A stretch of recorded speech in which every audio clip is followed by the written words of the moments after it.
Week 2 about to start on the not-so-frozen tundra of Lambeau Field as the Packers are going with the all-whites tonight. Oh! As the Landover Commanders come to town.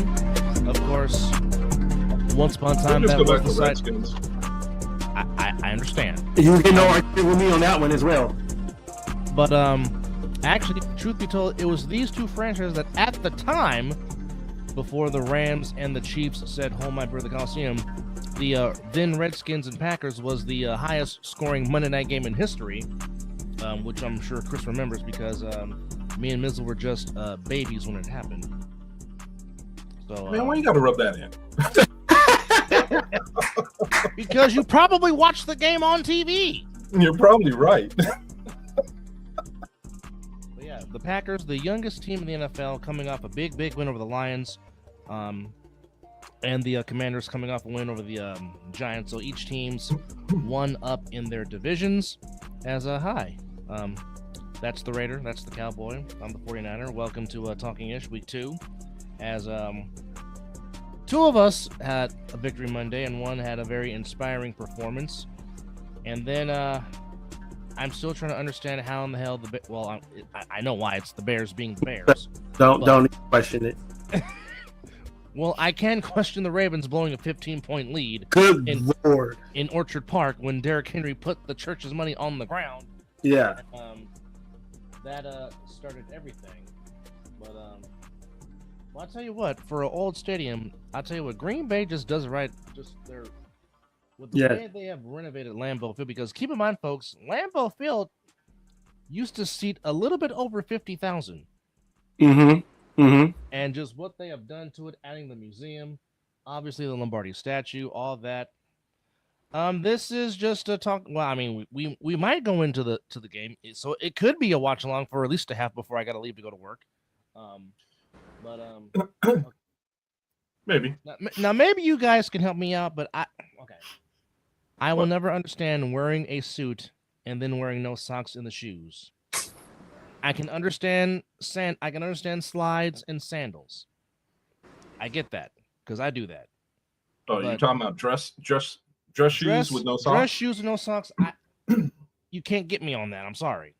Right. I guess you could look at it the same way women wear high heels with no socks. Kind of look funny with them, right? Point there. No. Everybody's has their own sense of style or whatever, but let's just say that you'll never catch me with dress shoes on and no socks. I'll have a blister on the back of my foot in like 2 minutes. Oof. So that ain't gonna happen. No, hey. Look. No. EJ, no. No. Not because I'm gonna. I mean, Tony Loafers and no socks is a must. Oh hell no. Tony Gonzalez, no socks. Fitz, no socks. Sherm, even though I expected from Sherm, no socks. Yes.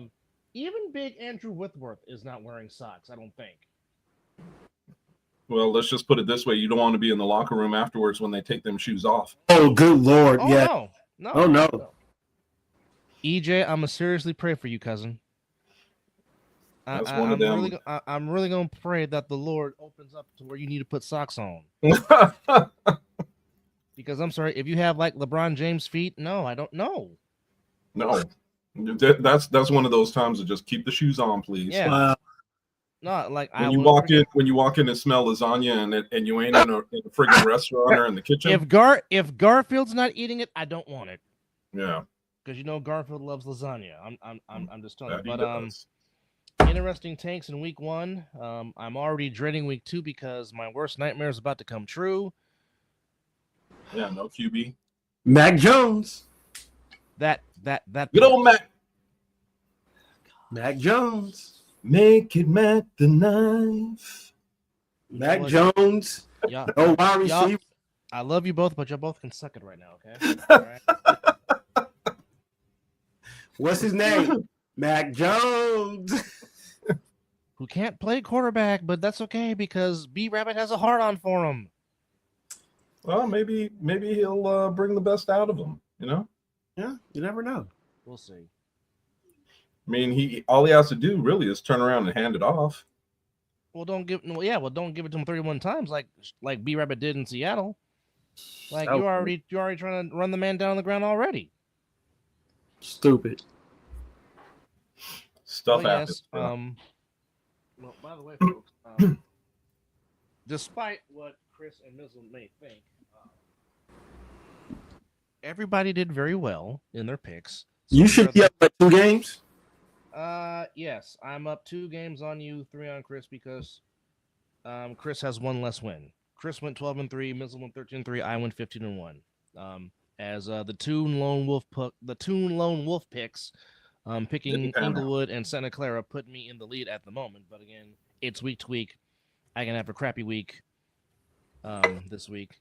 Oh, Chris The season is young. drinking what I'm promoting today. I'm promoting the 23 flavors. Oh, yeah. Yes, indeed. Yeah, I'm Yeah. just waiting for them to come back out with the cane sugar in it because it is Oh, so yes. freaking good. Yes, it is. Well, I'm drinking wine. You're drinking wine? Yes.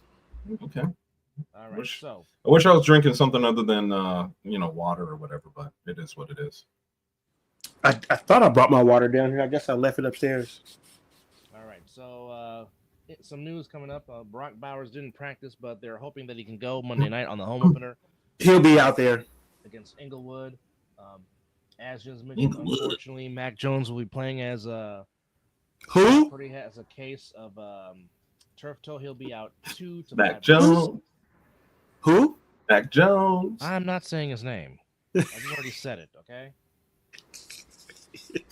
Okay. I'm already mad that they signed him, and now just no.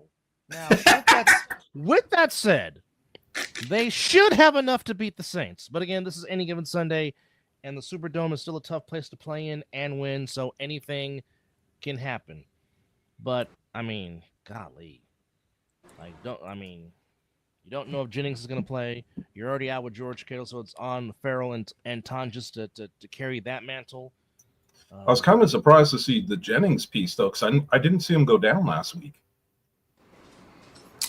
I think it's his shoulder, correct? Yes, he was wearing a harness on the shoulder. Oh, so he's And he pulling hardly a Debo. And that's why Kendrick Bourne is back in the red and gold. Well, what about Ayuk? Oh, he won't be ready for a couple of weeks. That's At least right. weeks after week 6. No, he's still catching balls through a tire right now. But yeah, he'll be available. What, week 6? After week 6? Week 6, the earliest. Yes. Mm-hmm. Interesting. Very interesting. So, not taking the San Francisco 49ers this weekend. Gotcha. I don't know. I think I'll still pick them because the Saints ain't no better. Yes, the good old Aints. Yeah. At least they're not Back wearing, to being the Aints. at least they ain't wearing paper bags over their heads right now. So Hey, They were the originators. it is what it is. Are we gonna review last week's games, or are we just gonna jump straight into this week's games? Well, yeah, because me and Mizzle had talked about it on the Mizzle and Dub Show, which, by the way, our current episode is up on our Mizzle and Dub Show page. But Chris, I want to get your thoughts on Fred Flintstone looking like Johnny Unitas against the Dolphins this past Sunday. Man, he looked enough like Johnny Unitas that the friggin' Dolphins had a players-only meeting already. And So, that should tell you all you need to know right there. Well, not just that. Already they're talking about Mike McDaniel's job might be in jeopardy. And the funny thing about that is, in my eyes, obviously I haven't heard anything, but the funny thing with that is the fact that coaches can only control so much. absolutely. You get your team ready, you put them out there on the field, and you call the plays that they are used to seeing.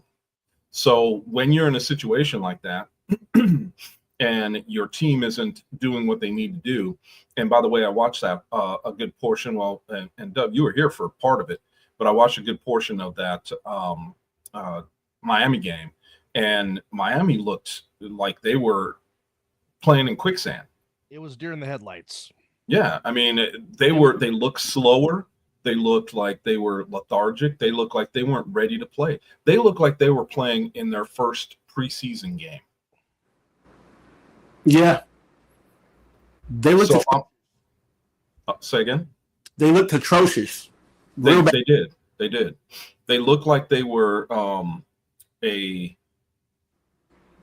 overmatched college team playing a much better college team is what they look like. And it was horrendous. Because, I mean, if you're going to tell me Fred Flintstone is going to play like that all year, which I damn well know he isn't.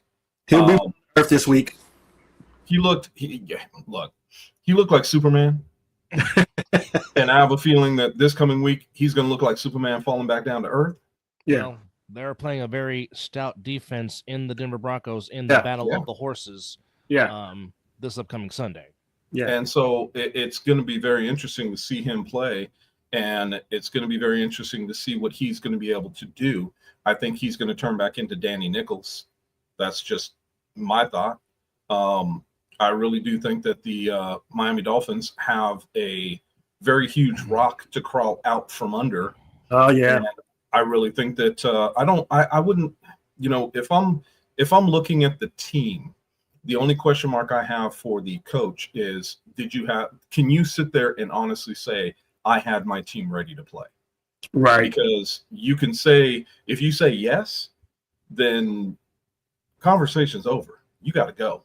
If you're going to say no, and we got to do a better job, then I can understand that as well. But that is more realistic, because there is no way in hell that team looked like they were ready to play. Yeah, absolutely. Won't get no argument from me. Same. I mean, and I mean, this is a team that has been in the playoffs a few times the last few seasons. Yes. We know Tua is very accurate when he's right and he's actually being protected, which Yeah. They have to shore up that offensive line, because, I mean, you do have two studs out there in Tyreek Hill whenever his mind is right, and Jalen Waddle. And he got to worry about domestic violence right now. His mind ain't on football.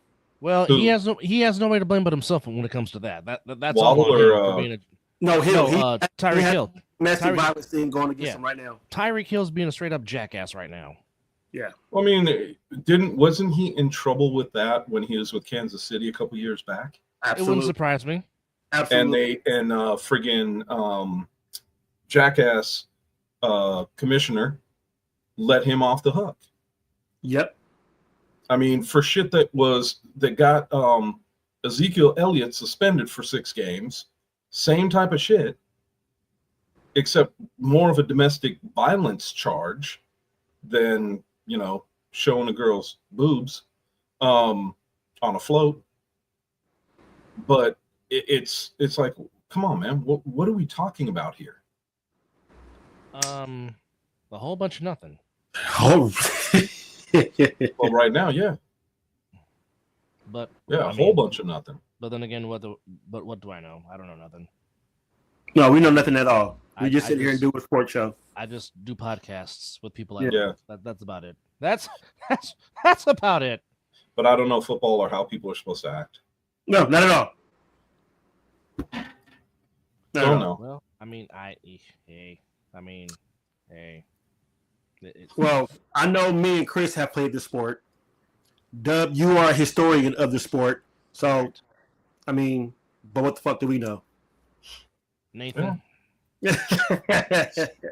Not like I played for any amount of time, or that we're still around the sport, or that I coached or anything. But hey, I haven't done any of that. I haven't done any of that at all. But tonight's game, Commanders, Packers. Like I said, those all whites the Packers got, those are clean. I'm not gonna lie. The Commanders trying to win in the state of Wisconsin for the first time since 1988, when they actually played the game at old, now defunct Milwaukee County Stadium. That's how long it's been since the Commanders/Redskins have won playing the Packers in Wisconsin. Both teams, like we said, coming in, I want to know, a chance to see two talented quarterbacks in Jaden Daniels and Jordan Love. Yes. What do you think might be the X factor in tonight's game with one of these teams trying to get to 2-0? Can they both lose? The game can end in a tie. Yes, Donovan McNabb. Yes. Perfect. That's what I want. That's what I want. As you can see, folks, Chris has very bitter rivals in this game. Just like Mizzle called the Brazil game the piece of shit game. This is basically Chris saying the same thing with these two teams tonight. Yep. Absolutely. Absolutely. That's why I vibe with my brother, because he understands. So you want to know the breakdown of the game tonight. It's simple in my eyes. And that is the fact that the front seven of the Commanders is not what the front seven is of the Green Bay Packers. Absolutely. The backside, the secondary of the Commanders is suspect at best. Absolutely. And the backside or the back end of the Green Bay Packers is a little suspect, but they have a much better front seven that can put pressure on the quarterback so they don't have to cover quite as long. So love it. As much as I hate to say it, the Eradicator himself, Micah Parsons, is also going to be on Jaden Daniels' ass like white on rice. So we better be prepared for that. But the bigger thing, or the bigger question, that I would literally, I want to see what's going to wind up happening is, I don't know that the weapons around Jaden Daniels are quite as good as the weapons that.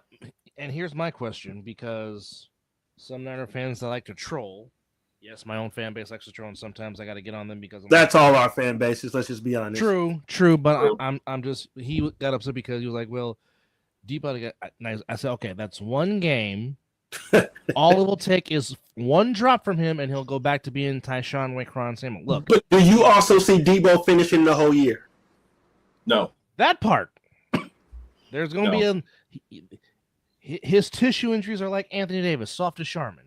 Hey, he'll be on the massage table and get fucked up. Okay, so again, I'm not taking. I give him 2 more games. I'm not taking away from his talent because he's very talented, but again, he needed to leave Santa Clara because once he got paid, he forgot how to play. Now, of course, going to a new team, new settings, of course you want to play your best because you want to make a point and prove a point. However, do that consistently. Well, he has not been that consistent since the 2021 season. That is my point. I think that But Terry McLaurin is our world, and he's always a vital, dangerous threat anytime he gets Scary Terry is always going to be one of those guys that is a problem. But getting back to Debo, I think that the main piece that I see with him is that you actually see that he is slowed down. Yes. He's not nearly as fast as he used to be. Oh, no. Yep. And absolutely. The other side of that kind of sticks with me and kind of bothers me is the fact that he is also one of those players that you could see he will take himself out of plays if balls aren't coming his way. Unfortunately. Yeah. Yeah. You know, there's some calls last week that were specific to him. The end around was one of them. He is a bigger wide receiver, so bigger body. So I mean, he does make cornerbacks want to make a business decision, but at the same time, I don't have, and Dub, you say it, I'm going to steal it from you. You know, your best ability is availability, and I just don't think he's going to be available later in the season.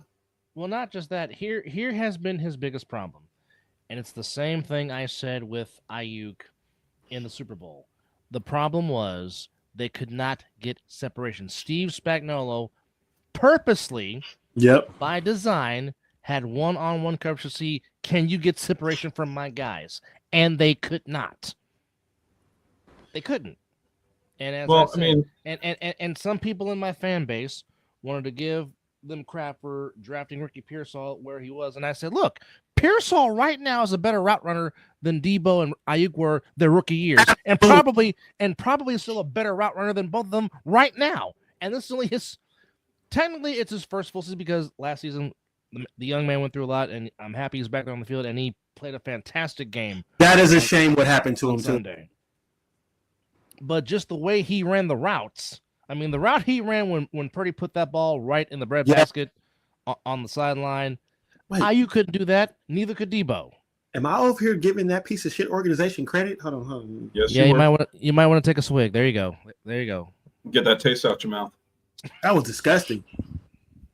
But the thing about it is, I agree with you. The hardest part with wide receivers is when they come out of college and they run a 4.4, they think they can run by everybody. In the next level up, these guys will run with you in a heartbeat. Mm-hmm. So you better learn other ways of getting open, stemming your routes, head and shoulders fake. A rocker step is what CeeDee Lamb uses a lot to get off the ball, so that way you can't jam him.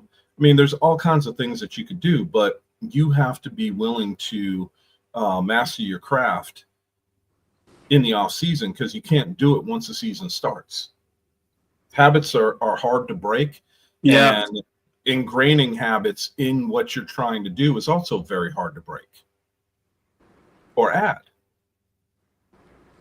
Yeah. Yeah. So, you know what? It is what it is.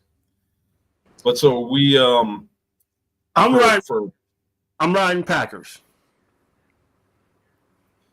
I'm going Green Bay. I think there'll be a huge low with Josh Jacobs. I think Josh Jacobs might get off tonight. But I won't be shocked if Jaden Daniels finds a way to pull one out of his ass. No. And like I said, Jaden Daniels ain't pulling this out his ass. Yeah. He could try to pull a lot out of his ass. He ain't pulling this out of his ass. The thing about it is the Packers they're not notorious for shooting themselves in the foot. No. Yeah. And so you're going to have to make them make mistakes, but you're also trying to do that in their home. And they're, I'm riding with Green Bay too. Yeah. I'll just leave it at that.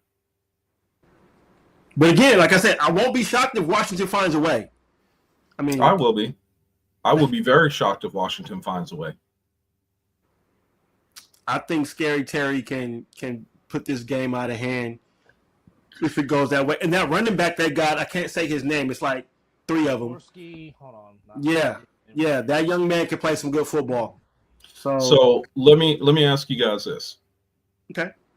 Healthy. Okay. Don't go off of last year's playoff game. Healthy. Who's a better team? The Detroit Lions or the Washington Commanders? If everybody's there, the Lions. Okay. And the Lions lost last week to Green Bay. Correct. In Green Bay. Correct. So I find it very difficult to even fathom the fact that Washington is going to even have an opportunity to win this game unless there's some injuries along with the Green Bay Packers. I'm not going to argue that. And I wish I had something to drink so that way I could get that taste out of my mouth. Yeah, that shit was horrible. I know how you feel. Ugh, it's sick to my stomach right now. It's Ja'Cory Krosky Merritt. That young man can run. He can run, but it's very hard to run when you got people in front of you. Yes, the rookie from the University of Arizona, bear down. Why has he got a Wildcat? All right, so like I said, I think Josh Jacobs will have a big day running the ball.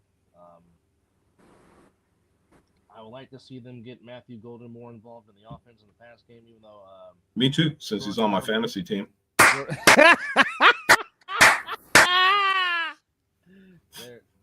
I ain't gonna lie.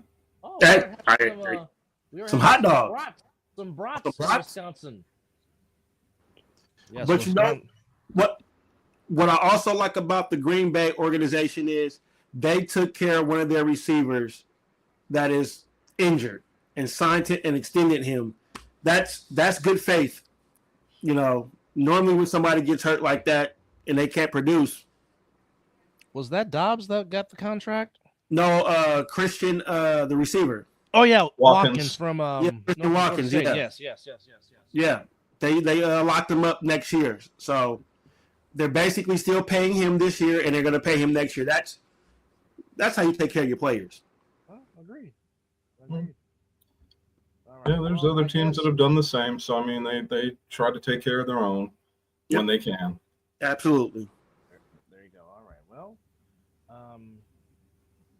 let's see if there's any other news in the NFL that is. Can barely hear you, Dub. Oh, sorry. So Tank Bigsby getting traded from the Jaguars to the Eagles after Travis Oh. Etienne had a fantastic game against the Panthers in the battle of the 1995. You know what? It just kills me to see that the Eagles and the Steelers always get a valuable piece. Jabril Prepper's going to the That Steelers is to help out huge. that secondary. Do you think Mike Tomlin ain't gonna have him in the right position? That's huge. The bigger question for me for Peppers is not the fact of him being in the right position. The bigger question for me with him is age. I think He's not a young man. No, but I think him going to the Steelers is a good right move because they depend on vets, and I think he'll be okay. We'll see because realistically, that was one of the pieces that I felt was hurting. I mean, his coverage skills have diminished. He can still tackle. Yes. And I have seen the fact that he is slowed down as well. I will say this, though, in regards to the Steelers, as they're playing the Seahawks this upcoming Sunday. Oh. Devon Witherspoon, sideline again. Julian Love went from limited to not practicing. Nicky Mannyworth also hurt, possibly going to HR. So the Seahawks could be IR. without 3 of their top defensive backs playing the Steelers. And DK Metcalf wants to feast on his former team. Yeah. And just might this upcoming Sunday. I guarantee he's going to feast. But as our brother Chris said, you said HR like we're at work. I think you meant to say IR. Yeah. I'm sorry. Yeah, you get out of work mode. Tom Sula. So again, with the spread, Packers are 3.5-point favorites. The total is 48.5, and the money line is Washington or Landover plus 150. Of course, you can catch that game Really? on Prime Video. Yeah, that's the line according to ESPN Bet. NFL Network. That's 24-14. That's your prediction? Okay. Green Bay. I got maybe 28-10. Well, originally I said that it would be 28-17. Mm-hmm. I am going to stand with the fact that it's going to be that Green Bay is going to be between 24 and 28, and Washington will be between the 14 and 17. I like it. No argument. I'll say I kind of like the scores you're giving, so I'll just say 24-13 in favor of the Green Bay Packers. No, I also like that score too, though. I can also see that as well. But like I said, Yeah. I think Josh Jacobs will have a big day on the ground. Great. We shall see. Yeah. All right, This is so what we watch. Rams and Titans to start off week 2 of giving the picks. First home game for Cam Ward as the Rams try to go to 2-0 and the Titans try to get on the board in 2020. You already know who I'm picking on that one. That's gonna be simple. I think Cam Ward will play better, but He will. but I just think the Rams defense will be too much. Absolutely. And I just think too much Kyron Williams will be enough trick, and I need to take it. Oh God, I'm picking the. Oh gosh. Yeah. Picking the Rams, huh? Find Now you know that taste that we were talking about. Uh-huh. Mhm. Yeah. Doesn't taste too good, does it? Well, Uh. again, but Chris, you said it best. As long as Stafford's in there, he's going to run the offense efficiently. And when you got Kyron Williams, and then you have Blake Corum to spell Kyron Williams, all the pressure's not on Stafford to try to, force feed Nakua and Adams the football because you have a reliable run game. Now it gets easier for him to make those passes to him. Yeah. And I honestly, like I said, I have nothing against Devontae Adams. The only way that I have against him is the way he left. But he is still one of the prime wide receivers in the NFL. His route running is just superb. And you get him a good quarterback, you already know what's going to happen. So after watching Sunday's game, I'm going to change Nakua's name to Pookie. Pookie Nakui. I think I'm Nakua in one of my drafts, so I need him to get off. But yeah, I'm right with the Rams as well. Well, we'll go unanimous on the Rams because that's who I have winning. Right. All right, so we're all in favor of the Ram horns, which again, I really don't know why they have black jerseys. I just don't get it.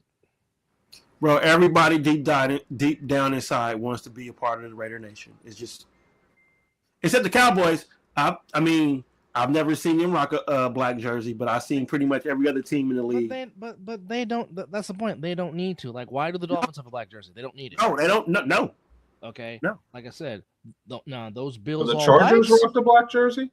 No, the Rams. No, the Rams. No, I'm saying, but you said pretty much everybody. I was just curious. Have the Chargers? No. The Chargers have gone dark. Nor the Giants.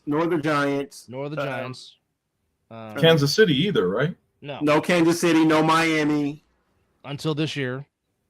Oh, their jerseys are black now? The Dolphins have a black jersey. The Dolphins rivalry jersey is a black jersey. The Jets rivalry jersey is a black jersey, which makes none sense.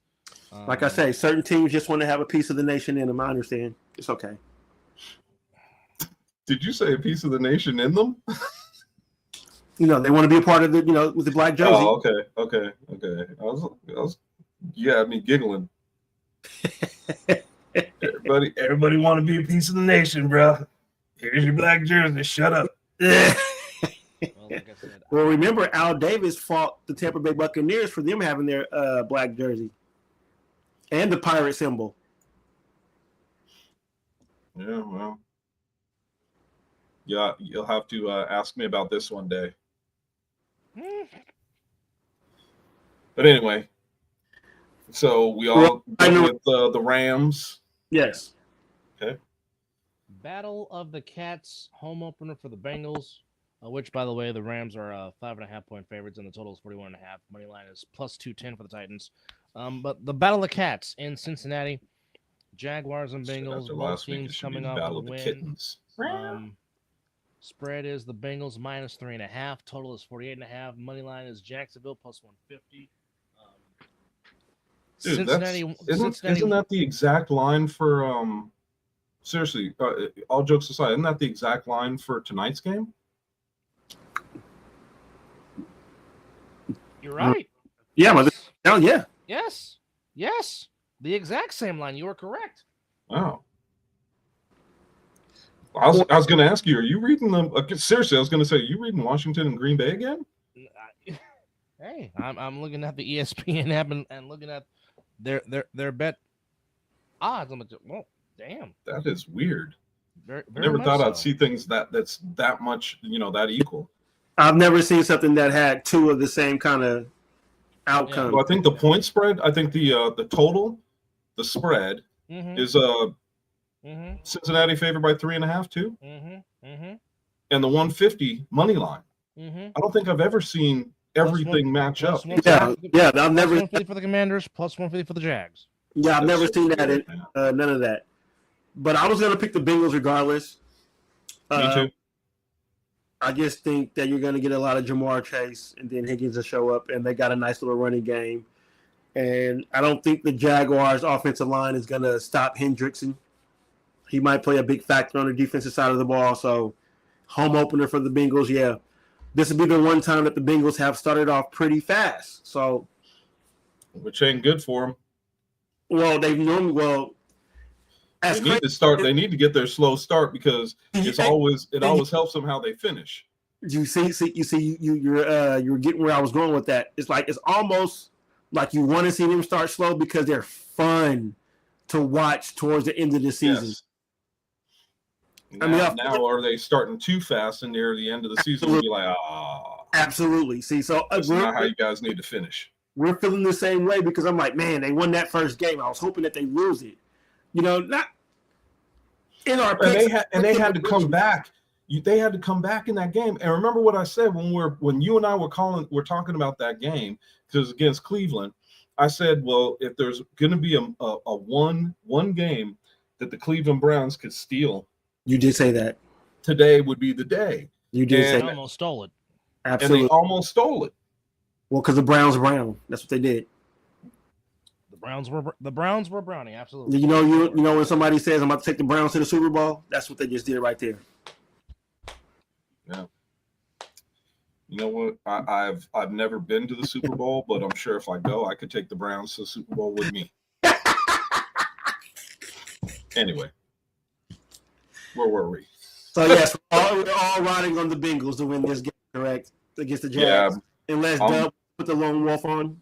No, because I don't think Travis Etienne is going to duplicate the same performance he did against the Jaguars. And plus, like I said, home opener in the jungle, and I expect Joe Burrow to play a lot better than what he did against the Browns. Absolutely. And not just that, he's my starting quarterback in 2 of the leagues that I'm in. Yeah, I got him in 1, so yes, I definitely need him to get. But like I said on I think the Mizzle and Dub show, I really don't care about the ones that I'm playing in. It's those money ones that I'm worried about. So, where money's on the line, yeah, that's. I care about those a little bit more.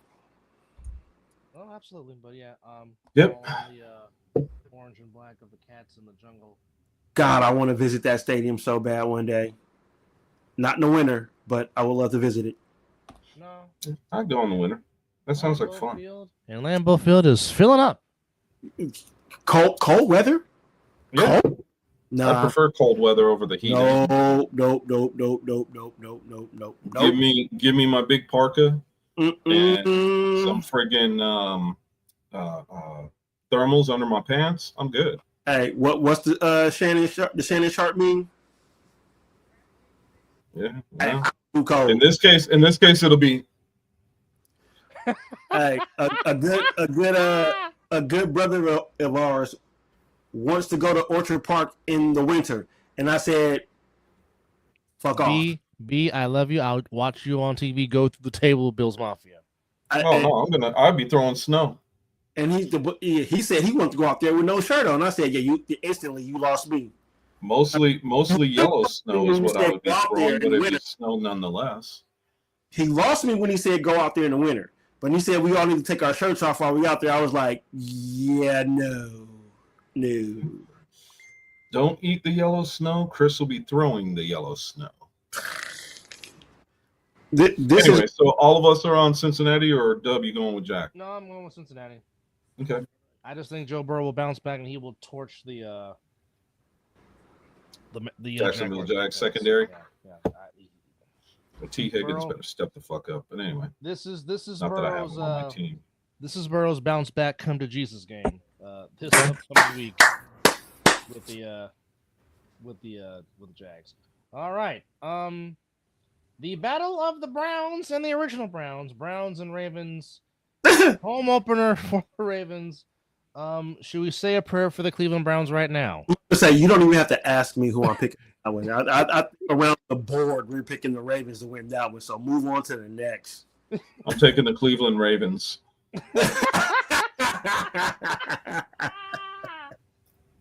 Well said, sir. Well said. Well, I mean, they are 11.5-point favorites. Are the Cleveland Ravens? Okay, well that's who I'm taking. Cleveland Ravens. And I agree with his statement. Yeah, Lamar. Yeah, to say Lamar Jackson to come in there pissed off would be a severe understatement. And you don't think Derrick Henry gonna try to make up for that fumble? Oh, Derrick Henry might run for 300 yards. Hey, Myles Garrett might get his, but everything else. Do you really think Myles Garrett is gonna? The only way Myles Garrett's gonna sack Lamar Jackson is the only one picking the Commanders tonight. Everybody else is picking the Packers. Who is? Fitzpatrick. He's picking the Commanders. We're watching Prime. They had their picks up, and gotcha. That's a big ass brat. Did you see So that? I am definitely going with the Ravens because there ain't no way Cleveland's beating the Ravens at home after the Ravens just lost to Baltimore, lost to the Bills in Orchard Park. Hell of a game. Hell of a game. I loved it. Oh, exactly. I hated being wrong, but I loved it. Well, because we love good football. With And 3 minutes to go, I look like an all-star. With 0 seconds left to go, I was like, ah, shit. We appreciate good I football. took another L. That was good football. Yeah, And it was. That was good football. Yeah. That was mid-season type football. It could. Well, you know, I had those. If you ever watched our prediction show on the Talking Dish edition of our show, I picked the Ravens and Bills to be in AFC to be in Championship. this AFC Championship. Yep. I sure did. So if that was a preview. If it's not my Raiders, bring that shit on. Bring it on. Man, I mean, it is the great soundbite that is great football. Really is. Absolutely. Next So up what's on the our list, next game there, Chief? A game between a team that actually plays in the state of New York and a team that actually does not play that claims New York.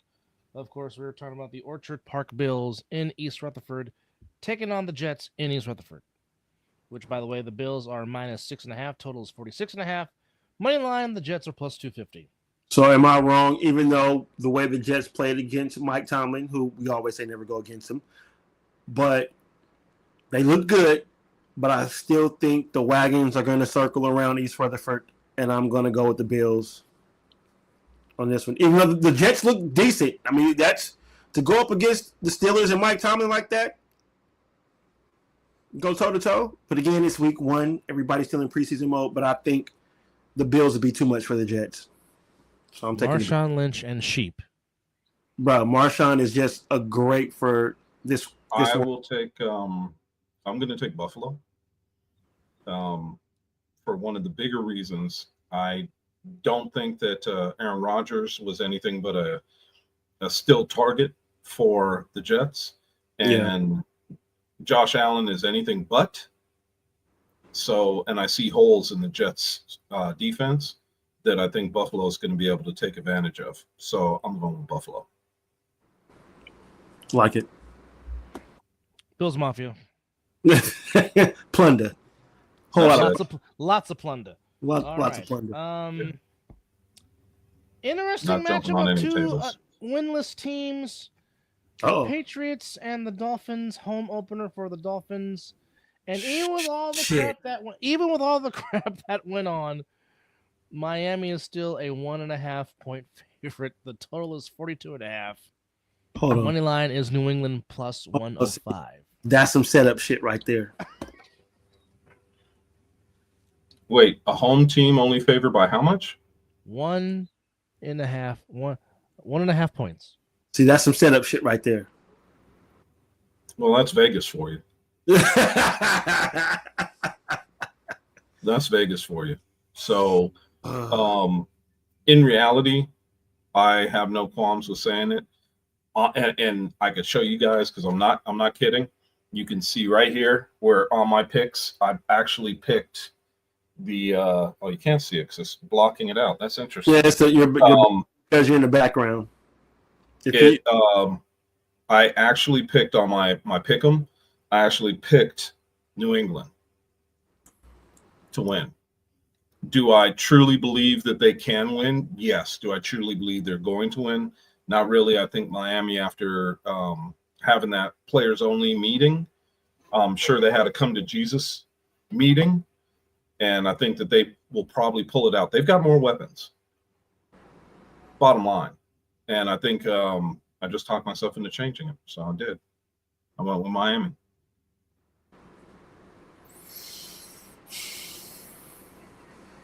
I think you're thinking too long on this one.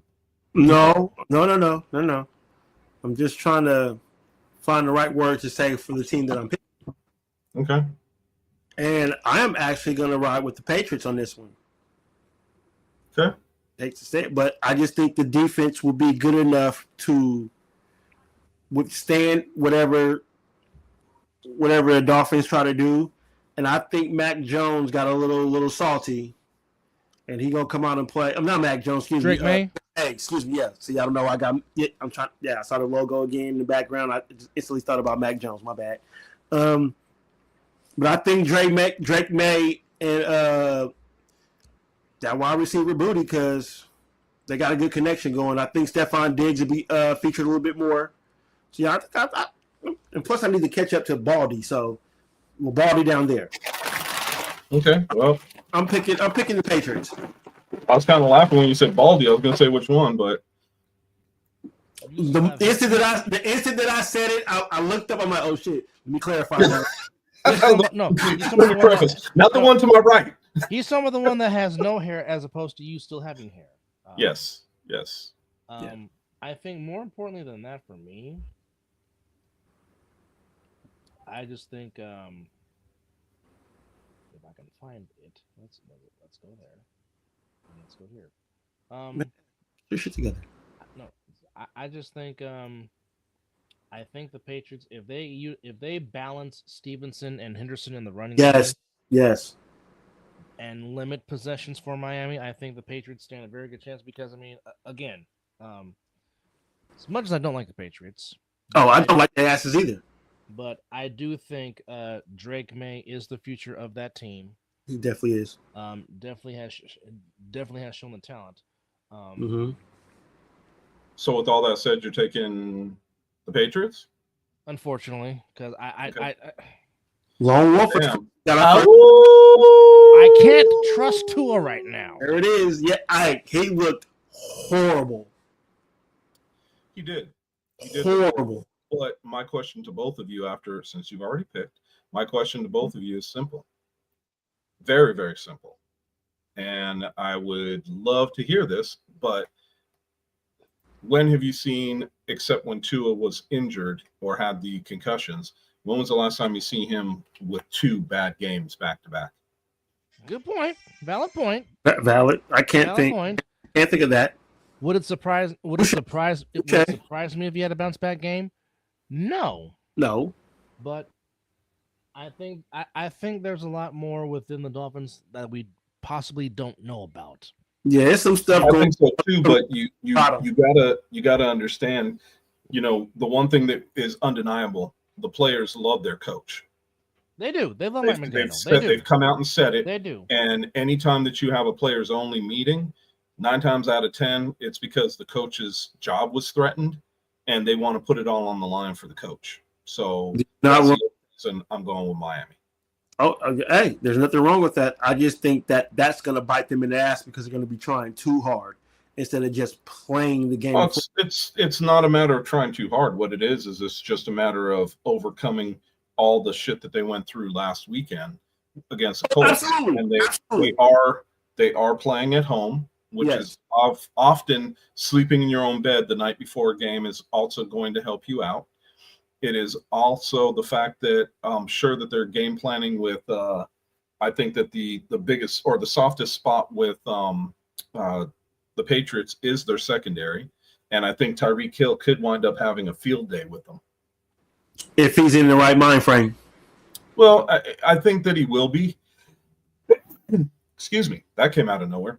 Again, it's one of those situations where sometimes guys will start to understand the fact that if they get involved and they get entrenched in what they're doing, it can kind of put the stuff that's harping on them behind them. So it should be interesting. But I truly feel that Miami is the one that has a bounce back game this week. All right. So we got our first lone wolf of the week 2. Let's go. Yep.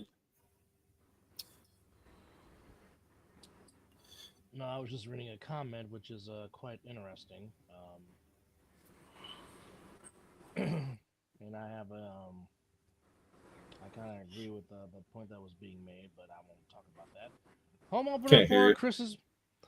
opener for Chris's beloved Cowboys against the East Rutherford Giants. I'm taking the star. The Giants just look like. What did you just say? No, watch his face. Oh, I was looking. He was so trolling. I'm taking the Giants. I thought I felt sarcasm in that, but I just want to make sure because I wasn't looking. Yeah, I said I'm taking the Giants, and then Dub looked at me and I went, no. Okay, so that's what I was looking. Because that's what? Wait a minute, hold on. No, I'm taking the Cowboys on that one. I think after what I saw against the Eagles, the Cowboys, and I expect a huge game out of CeeDee Lamb. Huge game. Definitely. I think he torches the Giants for 125 yards and 2 touchdowns. I'm also gonna pick Arlington because I still think Russell Wilson is not it. I think they're just keeping him in there until they feel comfortable putting the rookie out there in Jackson Dart. But I'm going to route the Star because, I agree with Chris. Well, I think he's going to have a good game because of those drops. Well, considering that Sedarius actually had a good game, he had 7 catches for $110. Yeah, but guess what? I know. We're going to talk about the ones he made. We're going to talk about the ones he didn't make. I know. Sorry, I almost dropped that. So, I hear your stats, but it counts when they need you to make that catch. But something I would like to see, though, I would like to see Jaden Blue get incorporated in the run game along with Javonte Williams and kind of be a two-headed back in the backfield. That's what I would like to see. Yeah. Well, I will tell you very honestly and be very upfront with you when it comes to Jaden Blue. The biggest thing that I can tell you about him. Okay. The Packers will not have 2 offensive linemen not playing. So Aaron Banks, he's out, and their other offensive tackle, he's out. That's just came in as the Commanders just took the field in Lambeau. The biggest part about what you're saying with Jaden Blue and the thing that I've seen with the Cowboys, if you watched last week's game, they are notoriously one of the most penalized teams in the league. Last week they had very few penalties. What I see is a lot more discipline from them. And one of the things that Schottenheimer said, which I really liked, he says, I need my guys to compete and show they're going to compete on the field. And the reason why Jaden Blue was a healthy scratch was because they said he was not consistent enough to be playing. So my question mark is, and I haven't read anything on it just yet, and I will, has he been consistent in practice to where they feel comfortable putting him in the game? Mm-hmm. And that's what it comes down to, because I said it before and I'll say it again. Sanders had a great run, the 52-yard, 53-yard run, whatever. He looked like he was towing a friggin' trailer. Blue would have been in that. If that would have been Blue, he would have been gone for the touchdown. No questions asked. So we'll see what happens. All right. So we all agree on the Star. The Star, yep. Yes. All right. Well, my wife would be happy. Another division matchup coming up to you. Ben Johnson makes his return to the Lions' Den in Detroit as the Bears take on Lions. The Lions. But what? No, that came out real quick, and I was gonna say the Lions as well because they got embarrassed in Lambeau. That's not the reason why I'm saying the Lions. Not even close. Has nothing to do with the embarrassment. Has everything to do with the fact of what I've said time and time again about Caleb Williams, and it showed last Sunday. Boy, he looked good in that first half, didn't he? Yeah, but the thing about it is, every time they have said it time and time again, and it's out there now, and everybody's going to make him do it. He is really good when he makes his first read and can get the ball out when he hits his back foot. If you make him hesitate, he struggles to read past his first read. Sounds like another quarterback I used to know that used to have that problem. Still in my thunder. So when you have those situations, you don't think that when people put it on film, other people aren't going to pick it up and run with it? The thing about it is, basically the Vikings gave everybody in the league the blueprint to beat them. And you saw it first half, dude, on fire. That dude was throwing the ball all over the place with his first read. Second half, you saw him patting the ball, running around, trying to get out from people sacking him. And look what happened. So, yeah, I truly believe that he's not going to have the chance with Detroit. And Detroit, actually, their secondary is pretty good. Unlike the Vikings, I don't think the Vikings secondary was very good, but they were still able to get him off his mark and trying to read. So we'll see what happens. But I truly believe that Detroit's going to have a field day with him. Al Michaels, still the great standard of proper microphone holding. I just want to throw that out there. I knew that shit was coming.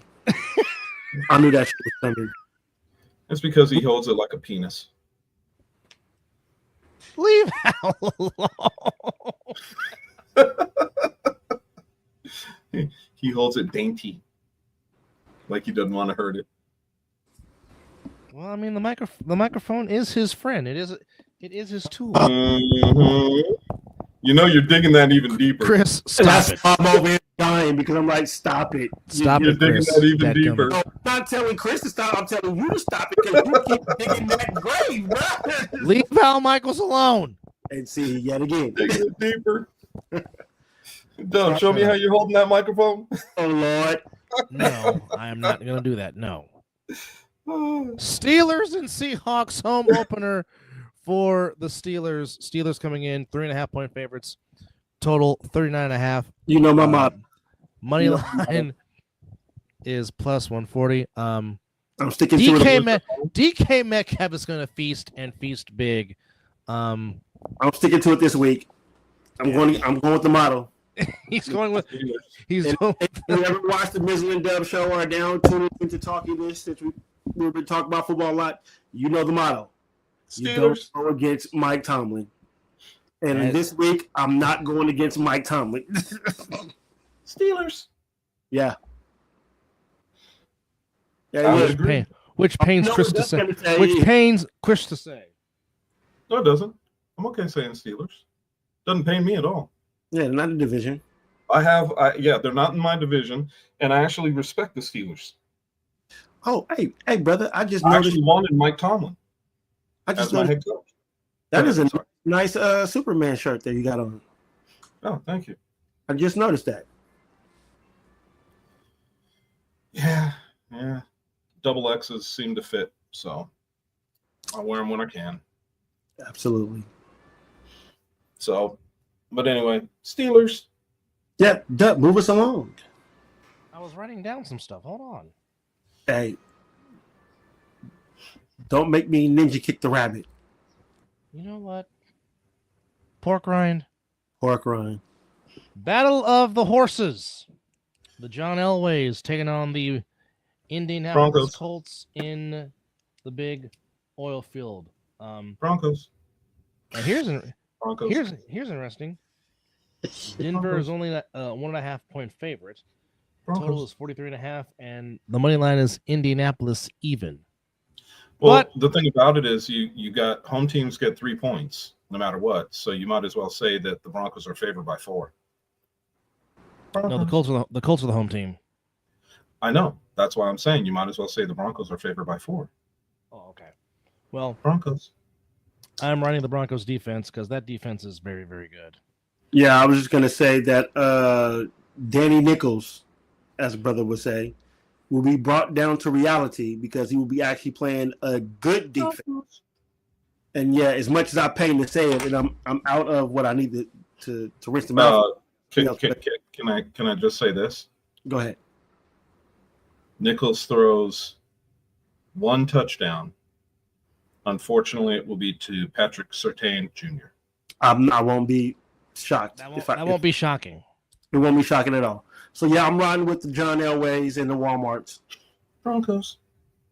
No, John Elways and Walmart. Broncos. Okay. Moving along. Broncos. All right. I almost forgot. Yo, they keep showing this Jamal Charles 5 touchdowns getting my Raiders. It's getting really fucking under my skin right now. I understand. Niners in the dome against the Saints. Come on. Move along. Yeah, we all gonna pick Niners. Move along. Saints aren't a real team. Move along. They ain't even got a quarterback. I thought that was a question. I'm sorry. No, Saints aren't a real team. Sorry. Next up. There we go. Arizona with the chance to go to 2-0 in their home opener as they take on the Carolina Panthers. Birds. So I think the midget actually has a chance in this one. I would call him Mighty Mouse, but he ain't freaking. There ain't nothing mighty about his ass. So the midget has a chance to win, and I'm gonna go with the Mighty Midgets. I'm sorry, the Arizona Cardinals. My bad. Well, we understood. Yeah, I'm gonna go with the birds. Can we take them back to St. Louis? So they're the Ooh, Louis Cardinals again. hey, that's when they were pretty decent when they was in St. Louis. Exactly. They should move their asses back. As Take long the as long as the Bidwell family owns that team, they're not leaving Arizona. Oh, I know. Exactly. Unfortunately, the Rams, so they're good. the midget can't get back in Los Angeles. I mean, yeah. But I will say, and Chris knows this as well as anybody, but when Eric Coryell was with the Cardinals back in the 70s and Jim Hart was slinging that rock, the Cardinals did have some good teams back in the day. They were friggin' badass. And why can't I think of the offensive lineman's name that they had? They had Dan Dierdorf, and they had that's what I was thinking about. Dan Dierdorf. Dierdorf, good call, bro. Good call. No, Dude, they also had Donrad. Was... They also had Donrad Kobler, the weird one, and of course, and before they moved to Arizona, their running back, Otis Anderson, O.J. Anderson, Otis Anderson. No, not Otis. That's not the one I was thinking about. Terry Metcalf. No, after Terry. Earl Farrell. Stump Mitchell. Nope, keep going. I've damn near named them all. Damn it, I named them all. What the hell you want from me? He was the one that actually, the only running back that ever jumped over Woodson. And I cannot friggin' remember his name for nothing. Earl Morrall? Who? Andre Morrell? No. Larry Centers? I thought his last name began with a P. But I could be wrong. Anyway, so we all said Cardinals, right? Yes. Okay. Well, Roy Green was one of my favorite wide receivers growing up, and he was pretty fast. It was. That's why they called him Jetstream. And Aeneas Williams was a beast at corner. Oh my goodness! Ended Steve Young's career because Lawrence Phillips couldn't pick up a block. Yeah, but there's that. I remember that play, but I also remember him and Michael Irving battling like nobody's business. Yes, those were the best battles to watch. Was Michael Irving and Aeneas Williams? Absolutely, they would always. I mean, it was always a friggin' battle between the two of them. Absolutely, it was physical. Absolutely. Yep. Well, that's when you could hit back in the day. So that too. Yeah. Funny. Real quick, funny story. By the way, Packers are getting the ball first. I was going back and forth with this guy on YouTube because he's like, man, I don't ever see any of the Cowboys trying to lay out wide receivers going across the middle. I said, dude, you do realize that it depends on the defense that's called and if you're within that 5-yard chuck rule. You can't just blast a receiver coming across the middle just for shits and giggles. Yes. They will throw a penalty flag on your ass. What a shitty slogan in the background. Leave my saloon fun alone, okay? All right. No, I won't. And you will not say 40 whiners? Oh, yeah, no, Niners. Exactly what that says. It's exactly what it says. Y'all both can suck it, okay? No. Just piss on that fucking logo. So what's the next game before we get too far entrenched in this? Super Bowl rematch in Arrowhead, Eagles and the Chiefs. I'm going with the Eagles. Do you got something to drink? You're going with the Chiefs? No, I'm asking because you said the Eagles. Hey, I know how that. Oh no! I you know what? After watching the game between them and the Cowboys, I really don't care.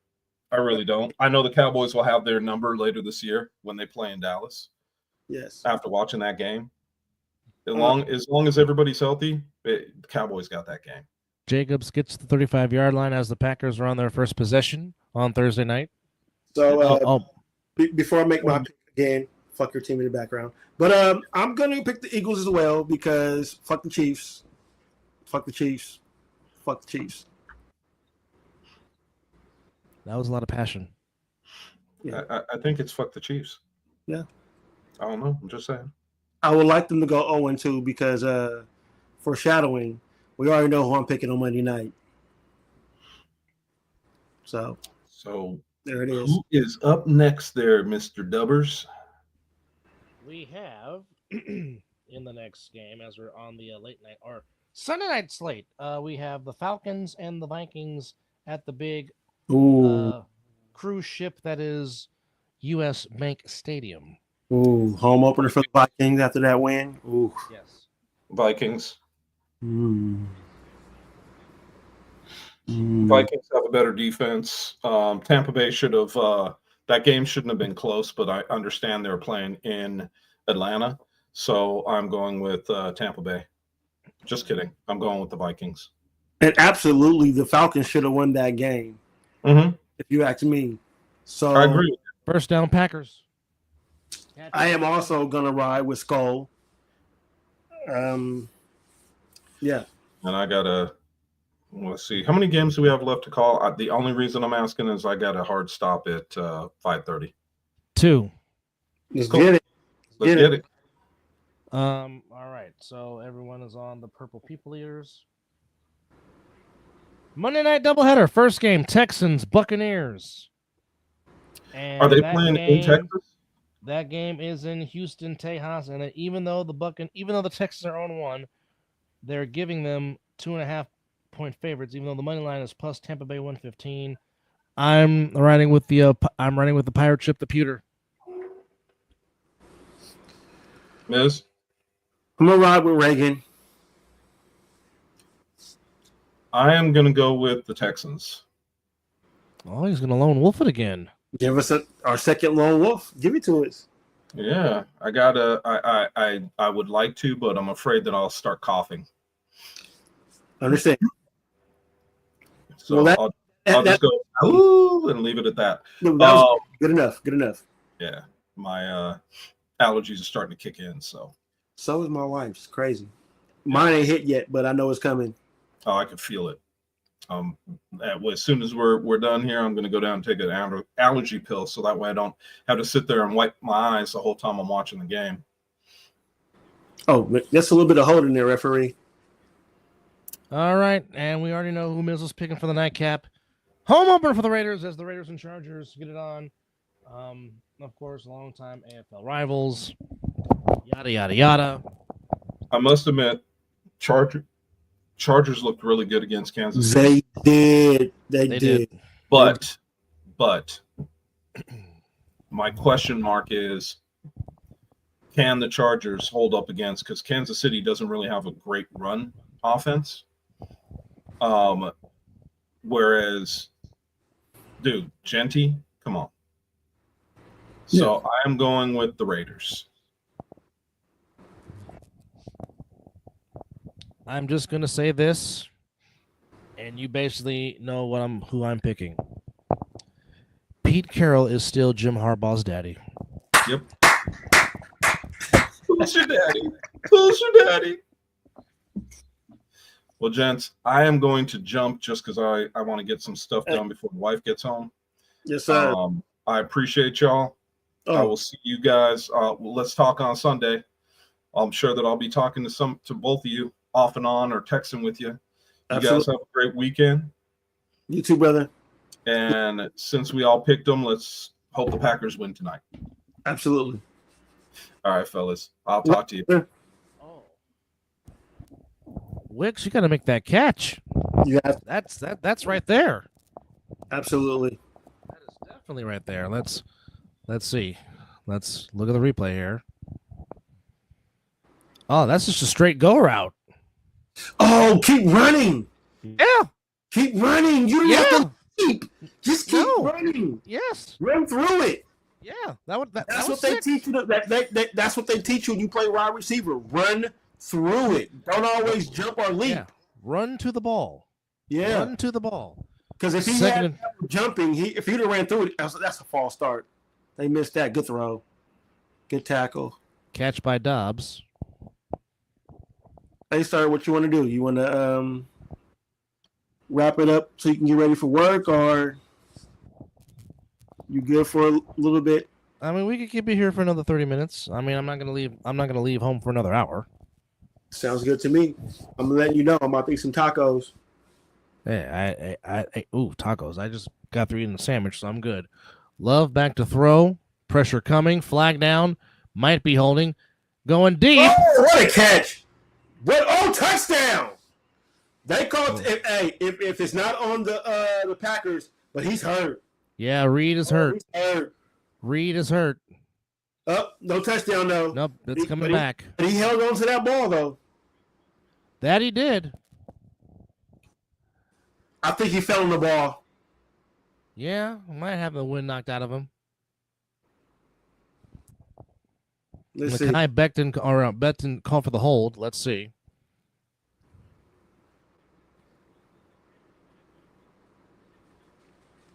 Yeah, can't do that.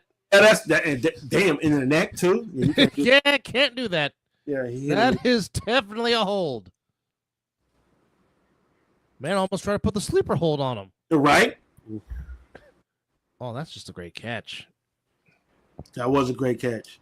It sucks that it doesn't stand. Yeah, it doesn't count. All right, third. No, I don't think y'all want to see me and 19 devour these tacos, but you might hear the sound, but you won't see me eating them.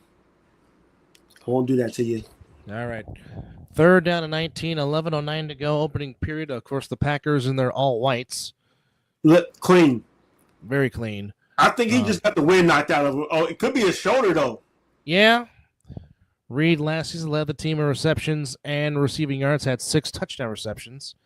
Looks like he's favoring. Well, let's try to see what he was favoring. Looks like the shoulder. Brooks in the backfield.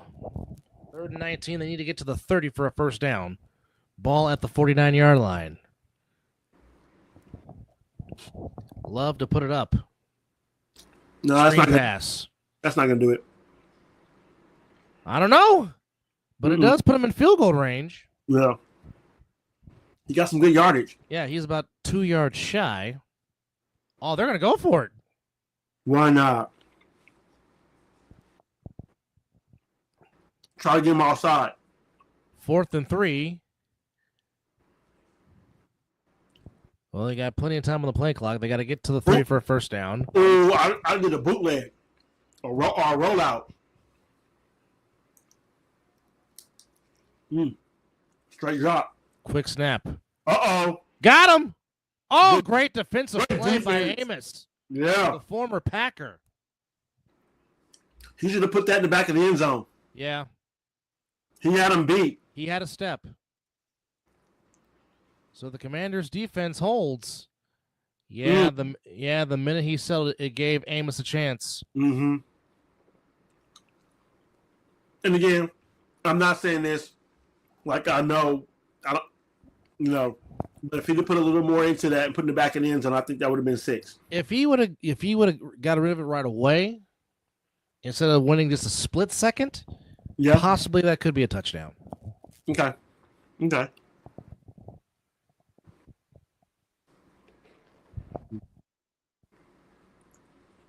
Well, I like to gamble. You trust your offense. You give them a shot, put the confidence in them. So, and you're at home.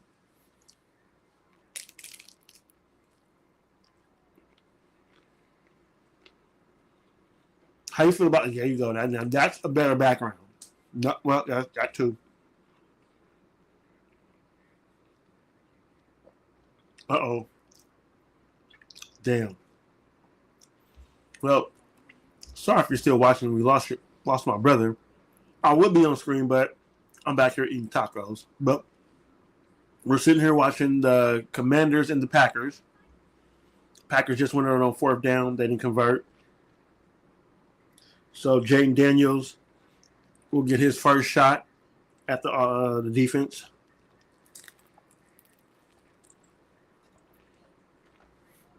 Michael Parsons should be playing tonight, I believe. So we shall see.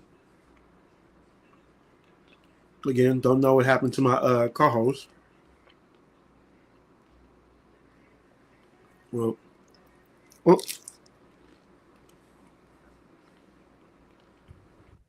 All right. No more technical difficulties. Put yourself. I just kicked myself back out. What the heck? Yeah. Put yourself back on screen. Sterling Sharp. Finally getting his due. As talented as a wide receiver as they come.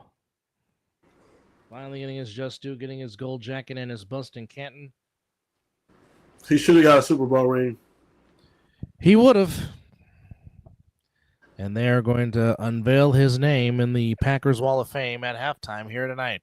Well deserved. Rightfully so. Commanders get the ball just inside the 33. Eckler in the backfield. All right. And McLaurin on the top side of your screen. Screen to Eckler. Oh, good tackle. Yeah. His blocker should have came over there and helped him out on that one.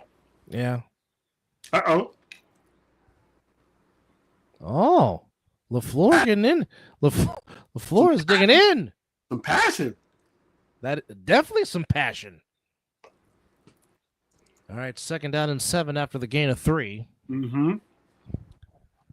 For the Commanders. Now that's Ertz coming to motion. Daniels to put it up again. Uh-oh. There he goes. Great pressure by the Packer defense. Yeah.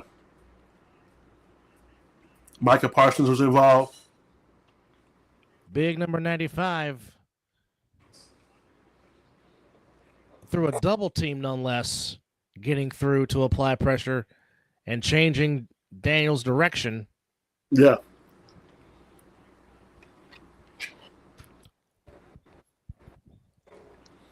Officially a yard loss. The ball's at the 35. So not that. Drop Daniels back. to throw again. Oh, the pressure. Underneath. Eckler makes the grab. And that's good tackling. The distance. As I bring Major League into this.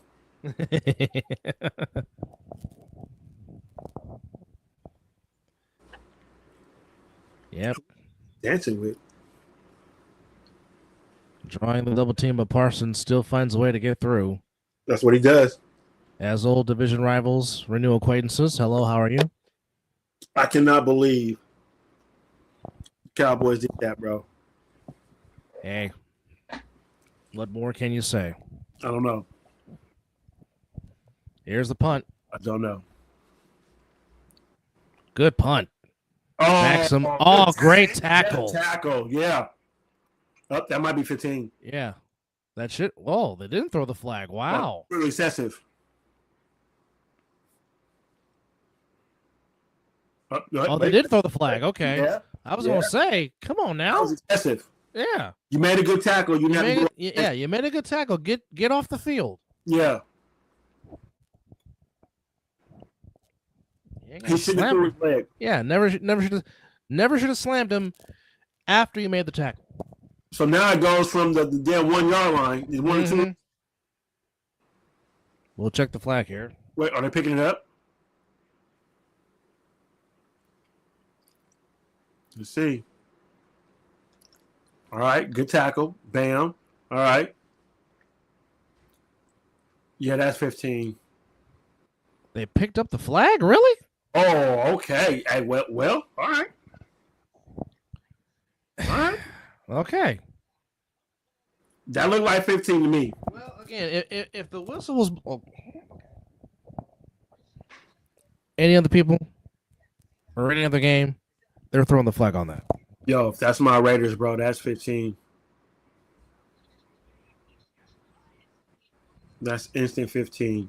Glad you're hanging out with us here on this Talking Ish as Chris has gone on to do husband duties. Indeed. So it is just Mizzle and Dub here as the Packers and the Commanders are scoreless as we're getting towards the end of the first quarter. Packers went for it on their drive, but a great play by Amos knocked the ball away, and now the Packers will start deep in their own territory. At least what, about the 2 yard line, maybe? If that, maybe just inside the 1. Oh. Right now. And since we're still talking this, the damn Giants, man, whenever there's an opportunity for them to do something that helps them get closer, they just find a way to blow it. Yeah, the second inning was their downfall yesterday against the Diamondbacks, but the Phillies are still doing their job, so we're still 2 back. Still 2 back coming into play today, and right now, as we speak, in the bottom of the 5th, the tying run is on, but the Mets right now have a 4-3 lead over the Phillies right now. But like I said, that's still in the 5th inning. Okay. Other baseball scores: Marlins up on the Nationals 2-1. Tigers getting thrashed by the Yankees 7-1. Royals up 2-1 on the Guardians. White Sox beat the Rays 5-1. Blue Jays shut out the Astros 6-0. Orioles beat the Pirates 3-2. Angels and Mariners getting ready to get going in about an hour or so. Same with the Padres and the Rockies. Of course, the Giants are preparing for those bastards in blue this upcoming weekend, which really will, I think this series here, as yes, we're talking a little bit of baseball, but I think this series here for the Giants will determine the rest of their way this season. Absolutely.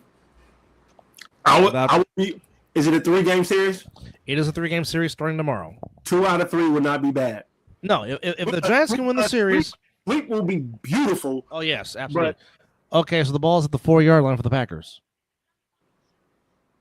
Fake to Jacobs. Nice screenplay. Oh, Kraft. nice. First down. Oh, still on his feet. Yeah, still fighting.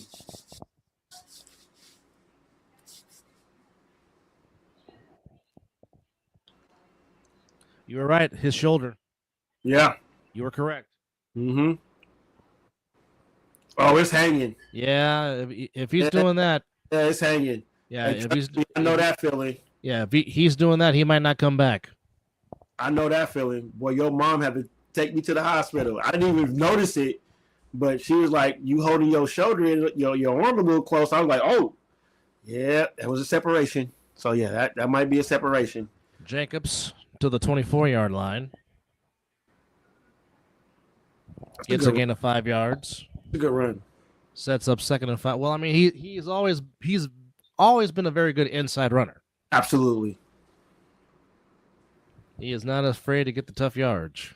Tough yardage, I meant to say. And I'm just gonna say it's nice to get a Josh Jacobs replacement because I think Ashton Genty is gonna be the Josh Jacobs that we couldn't re-sign. So, well, not to mention Genty does have a little bit more speed than JJ. Absolutely. Oh, wide open, Kraft. Throw. Go get midfield. 6. Go get 6. Oh yeah. The Packers are in business inside the 20. My. What a throw. Well, the seam was open. Oh well, they found the gleam. The gleam was found. Yeah, straight down the seam, and Kraft was naked.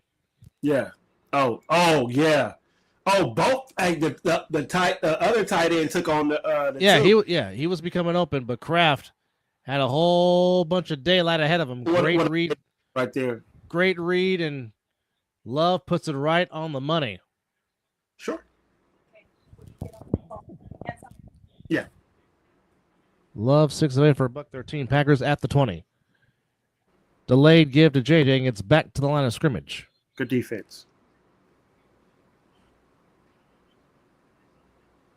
Well, at least holding a 10. Oh, so they didn't even call that a touchdown. I thought that was a touchdown. Well, a touchback? No, when he hurt his shoulder, I thought that was a touchdown. The original call. No, the original call was touchdown. Yes. You got who this week? EJ? I don't see nothing. He says I got Miz this week. Mississippi? Missouri? Ole Miss? Missouri? Oh, get rid of it. Yeah, that was smart. Get rid of it. 3rd and 9. Well, I think here they won't not go for the field goal here because they're well in Mason Crosby's field goal range. Oh, he got me in fantasy. Ah, okay. Good luck. The matchup. All right, 3rd and 9. 10-yard lines with a need for a first down. Commanders showing blitz now back away. Well, at least if it's not there, stay in field goal range. Yeah. In the gun. Love back to throw. Rolling out, looking. He might run for it. He might get it. Touchdown! Oh no, I think that's a touchdown. Wait, unless his knee hit. But what a way to lower the shoulder, Jordan. He said, "Nope, I'm gonna run through you."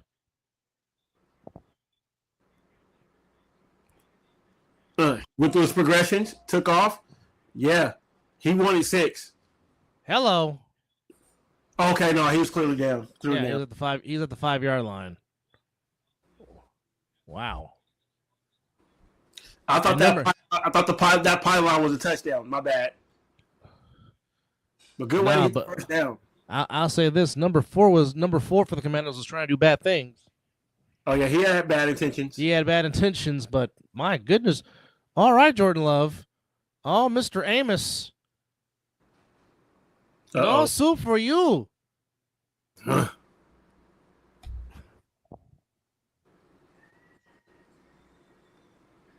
Oh, poor George Kittle. Why is that man riding in on a deer? Oh, wow. That's wild. Jordan Love running through some passion. Well, yeah, that was a tremendous hit by Jordan Love. He laid the hit stick. Matchups for this weekend: Yamamoto on the mound for the Dodgers, Verlander on Friday. Oh, shit. On Saturday, it's Kershaw against to be determined. That's on Saturday. No shit. Then on Sunday, it will be to be determined, so it might be a bullpen game. Oh, shit. But as it stands lately, the Dodgers have not been playing well. They've been very vulnerable. They are 5-5 in their last 10 games, even though despite the fact they've won 4 in a row, but the Giants have played very well in their last 10. They're 7-3 in their last 10 games. But of course, I'm nervous, bro. Well, like I said, this series will determine if they will get to October or not. I heard what George Canto said yesterday on the post-game show. He says he thinks 86 wins could get them in, but the important thing is for the Giants, they cannot finish in a tie with the Mets because, unfortunately, the Mets have the tiebreaker. So you have that. But, I mean, as it stands, 2 games out. The Mets have lost 5 straight. Hopefully the Phillies can make it 6 straight. Yes, indeed. Which we are in the bottom of the 6th in Philadelphia. It is still a 4-3 lead for the Mets. So the Giants have a chance to be a game and a half behind the Mets coming into tomorrow on Friday, at worst 2.5. So, I mean, right now, it's really about catching the Mets. Right now, if we're looking at division stuff, right now the Dodgers are 3 up on the San Diego Fathers. Phillies are 10 up up 10 on the Mets. Milwaukee is up 5.5 on the Cubs, but I don't think anybody is going to catch Milwaukee for the best record in baseball. No. 15 plays so far ran by the Packer offense, as it is first and goal from the 5. Jacobs is the lone back. Fake. Oh, Dobbs. Touchdown, Packers. Touchdown. Good throw. Slant. I think he took like 2 steps and then just let it go. Mm-hmm. A 7-play, 96-yard drive. And the Packers get 6, and LaFleur is showing some passion. Exactly. Yeah, they went heavy on the left side. Good route. 1-on-1, and Dobbs just ran the inside slant, and boom, Love hit him right there and walks in. Guardian cap and all.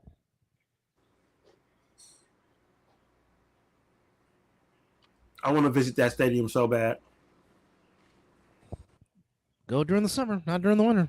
You heard what I said earlier.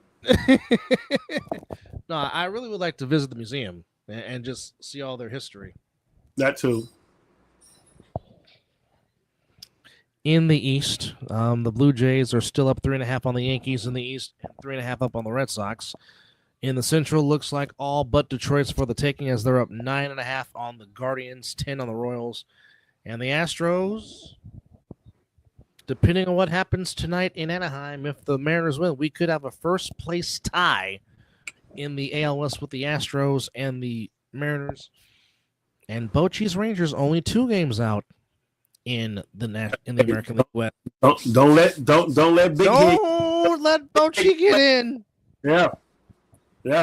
Don't let him get in. Boy, talk about taking care of the football. 12 touchdowns. That's right there. No INTs in the last regular season game, last 9. But look at that completion percentage. Yeah, 66. Yeah, that's pretty good. Yeah, absolutely. Dobbs with the touchdown reception. Packers go 96 yards to get on the board first, as we are approaching 4.5 to go here in the first quarter. Here at Lambeau Field, the Packers trying to go to 2-0. Commanders trying to go to 2-0. Boy, I think the NFC is going to be fun to watch. I think it's going to be wide open like it has been the last several seasons. Yeah. There really is no clear-cut favorite in the NFC. Really, anybody can really get on the run and perhaps represent the NFC in Santa Clara in February. Well, I'm not going to include the Giants in that, but yeah, pretty much.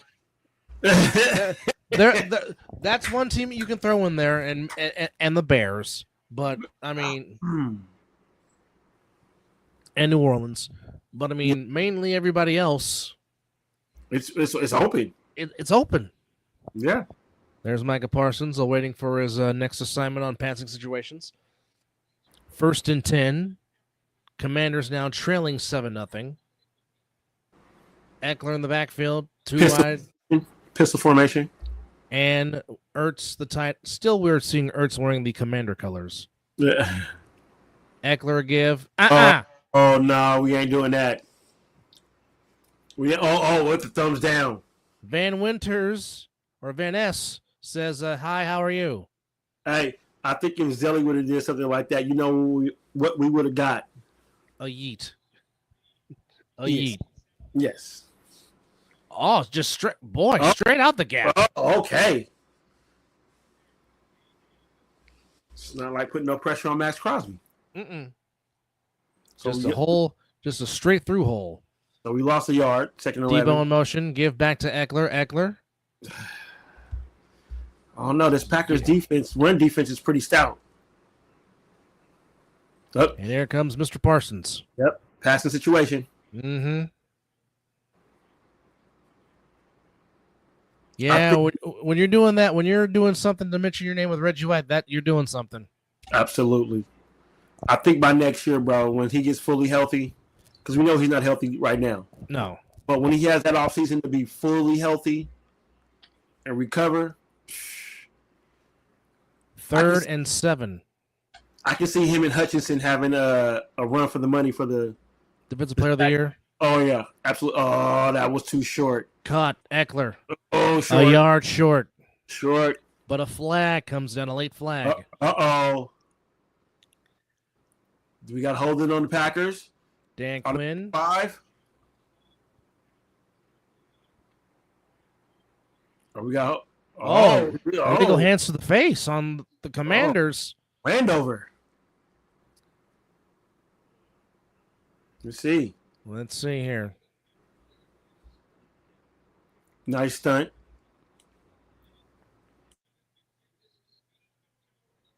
Yeah. Oh, hands to the face. Yeah. Can't go under the face mask and grab like that. No. Yeah, it's a good call.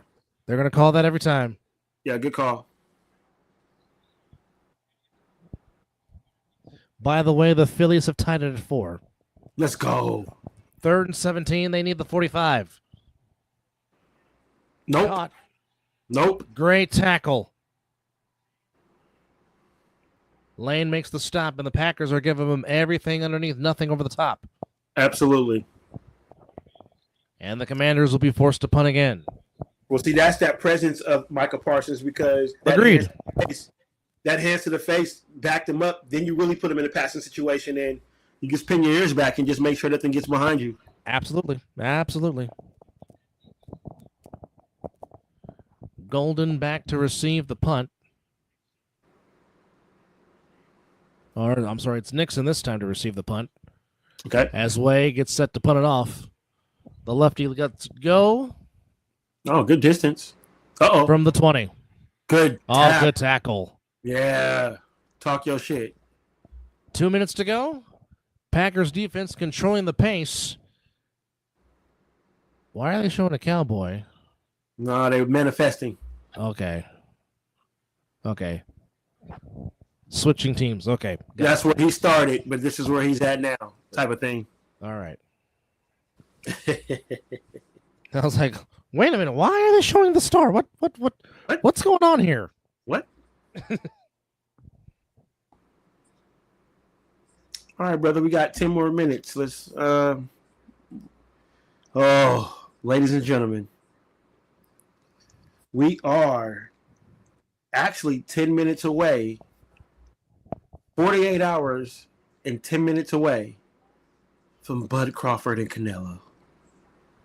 Oh, yes. Cinnamon and Saul. Saul, yes. Well, I'll say this. The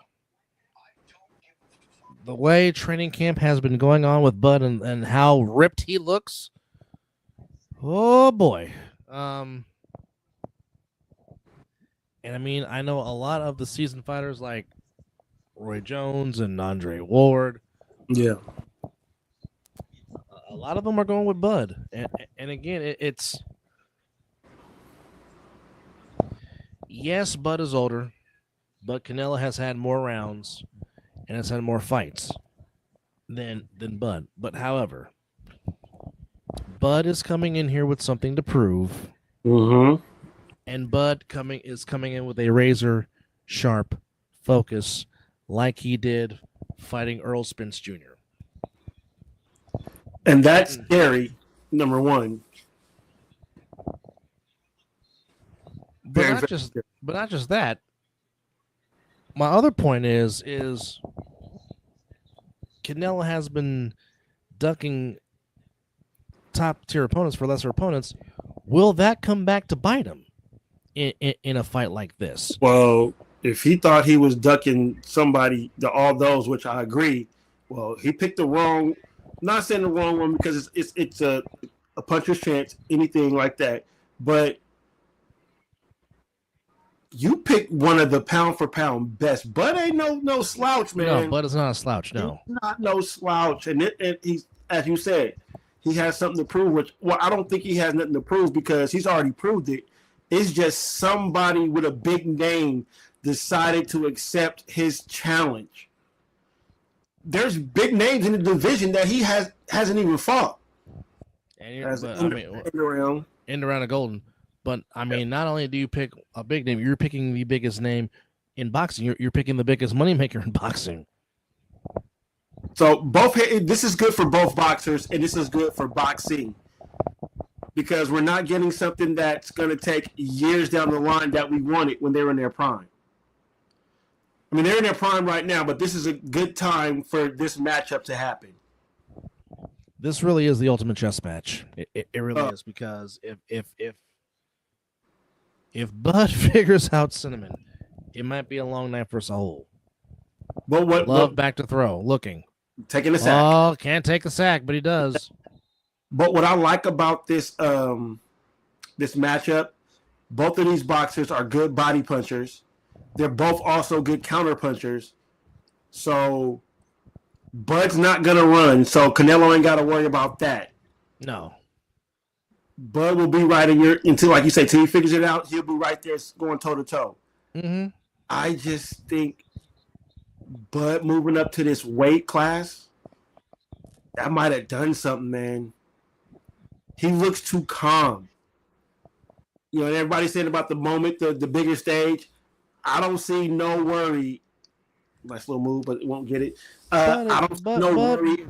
Bud is not scared of anybody. He fears nobody. No. Like I said, Bud is coming into this wanting to prove something, wanting to be the best, and basically saying, I don't care what anybody else says. I know who I am, and I'm sticking to what has worked for me. Yep. And Canelo's got a problem. And don't get me wrong, I like Canelo. Yes. Canelo was one of my top boxers, but I've been following Bud Crawford since he had a deal with ESPN. End of one in Lambeau. Packers up 7-0. Absolutely. But I've been following Bud's career for a long time, and this is what he finally deserves, and I think he's going to put on a show. I still think we get a trilogy out of this. Some way, somehow, a trilogy happens, especially if the fight goes very well. I hope it's not left in the judge's hands because that makes me nervous because I don't trust not a near judge when it comes to finishing the fight. I think Bud is training the same way Andre Ward trained the second time he faced Kovalev. Oh, that fight was brutal. I think Bud is trying to stop Canelo the same way Andre stopped Kovalev in the second fight because there was a lot of doubt in the first fight, which some people might have said Kovalev should have won, and you have a very legit argument. Absolutely. But the second time they fought, hands down, and Ozzy Virgil said this in a video. He said, "There's only 2 times we have trained to stop a fighter. First one was Chad Dawson, to which if you saw that Chad Dawson, if you saw that fight, yeah, I mean Andre just made Chad Dawson just look like an amateur. Absolutely. And Chad Dawson was not no slouch. No, big bad Chad Dawson. But Andre just said, I'm gonna do this, and ain't nothing you can do about it. Yeah. And stopped him. And the second time was when he stopped Kovalev. And Kovalev ain't been the same since. No. So I think Bud is going in with the mindset, I'm going to stop him. And as we all know, once he gets to round 4, if he has figured you out, it is curtains for you. You stole my thunder. Because again, he is a natural southpaw, but he can go orthodox any and style, unorthodox. Yeah, any style. That's scary. Any style you want to go, Bud can do it. And not to mention, Bud's one of the best counter punchers in the game. Going up against another counter puncher. Yeah. Counter punchers will tell you, I don't want to fight somebody that's like me. But that's the worst thing. Oh, absolutely. But when Bud can switch up that style, I mean, don't get me wrong. Every boxer trains to fight every style, but Bud is a different kind of dude. And like I said, I like Canelo. I think it's going to be a good fight. I do want a trilogy. I hope it doesn't go into the refs' hands. I hope that they're trolling Jerry Jones. You know they are. I hope these boxers give us something real good. And on top of all that, the undercard looks amazing. Absolutely. And what I also want to say is Netflix, have your ish together. Yeah, because if you start buffering during this, you're gonna have a I will say this: my fellow countrymen and countrywomen will be invading the town, as you know they will. Yes. Although they might be sad in their sorrows, bumping Chinte if Saul loses. Absolutely. And I'm trying to get the old man up here to watch it. Good luck with that. No, I had the. He doesn't really watch this one. I have to poke him a little bit. With the system on. All right. Flag on the play. Face mask on both. Face mask on the commanders. Both of them. So we'll decline one and accept the other. Damn. Yeah. Oh my goodness. Yeah. If that's not face mask, I really don't know what it is. So he had full grip on that face mask. I mean, he was holding on for dear life. They'll let you slide if you see it's an accident, but that was full-fledged grabbing the face mask. Yeah, there's the Miller Lite. There's the great Pilsner taste. 11 total yards in the first quarter. That's not going to get it done. No. But the lucky to be down 7-0 is still huge. Yes. Because it easily could have been 14-0. Absolutely. From the 45. Shotgun. Motion. Cross game in motion. Debo. Nope. Yeah, Nope. nothing. Nothing. Again, separation. Yep. When he's in open space, he's fine, but trying to get away from somebody, trying to make a juke move. But then again, right here, the blocking was not superb. Yeah, Ertz whiffed. Yeah, the blocking was not superb at all. So, I mean, we can blame Demo a little bit for that, but the blocking was not that great. Yeah. They didn't give him an opportunity. Debo in motion, fake. Back Underneath to again to Debo. Okay. Out of bounds. Positive. Puts him in the manageable down. Cooper knocks him out of bounds. They get across midfield. Puts him in the manageable, 33? Maybe 3rd and 4? Cliff Kingsbury, former Cardinals head coach, now calling plays. Yeah, you're right, 3rd and 3.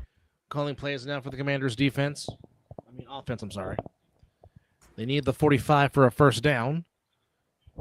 Trailing 7-0 here in the first half. I would use Jaden Daniels' legs on this right here. Packers showing blitz. Yeah. Now backing away. Ertz in motion.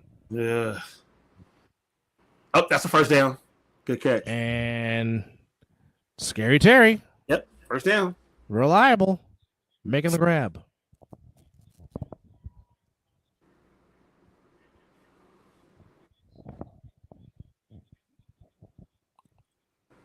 All right. First down. Daniels. There's the legs. Good way to get down. Smart. And gets a minimal gain as Wooden was running after him along with Micah Parsons. 2nd and 9 for a 1-yard gain. It still amazes me that he got traded within their same division. I mean, not their, Same conference, yeah. Yeah, I would. It's wild because I'm not doing that because that. No, I'm shipping him to the AFC for sure. Yes. Shotgun fake. Oh, threw it behind. I think they wasn't on the same page and it was rushed. Looking for the rookie. Another 3rd down. Korski Merritt just slipped.